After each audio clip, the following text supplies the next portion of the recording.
I'm getting tired of watching Vaush completely decimate these doctors, these professors, and these research analysts with his brand of postmodern neo-Marxism. I mean, even though I agree with Vaush in some regards that gender and sex are different, I just can't tolerate the means at which he tries to get his point across.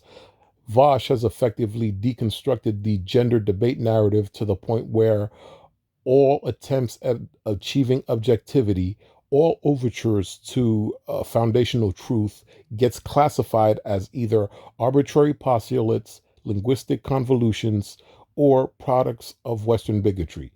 Vaush went so far as to say that water is a linguistic convolution, that it doesn't have any foundational meaning or utility in New York or whether in Mexico. Vaush goes so far as to say that the purpose of the periodic table is suspect.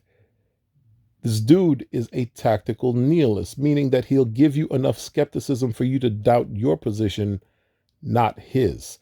His position is moral and is an achievable utopia. Your position is arbitrary, linguistically convoluted, and the product of Western bigotry. Vosh knows what he's doing. A he's not just a sophist.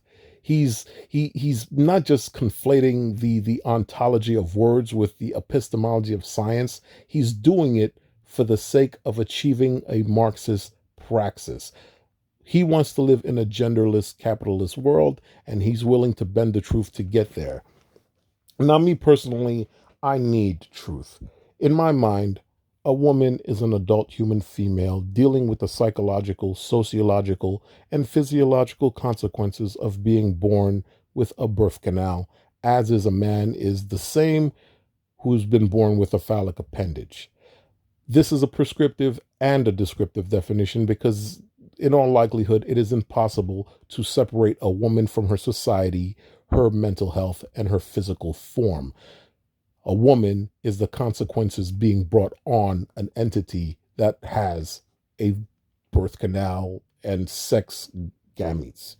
It's just that simple. Now, if you would like to transcend past the psychological aspect of being born with a birth canal, then congratulations, you're a trans individual and you are deserving of the respect given to all human beings.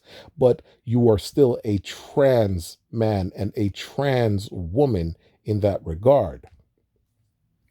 And of course, gender, as I've said before, is not just a social construct, it is a moral construct. Gender is the appropriate behavior and treatment of inseminators and gestators, being that insemination and gestation just happen to be the biggest contribution that an individual provides to his society.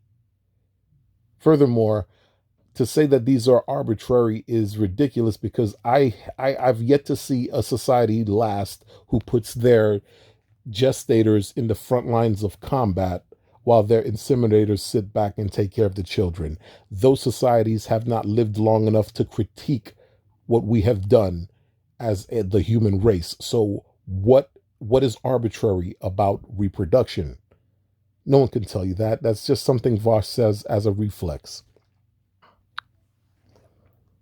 And that's my problem with this debate. It's not just about whether trans men are real men or trans women are real women. This is an epistemic war.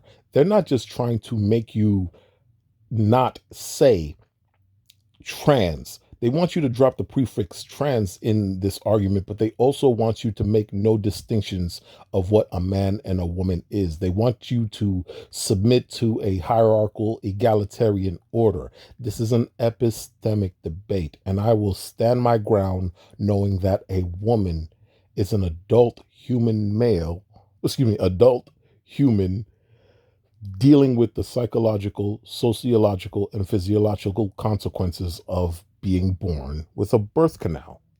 Peace.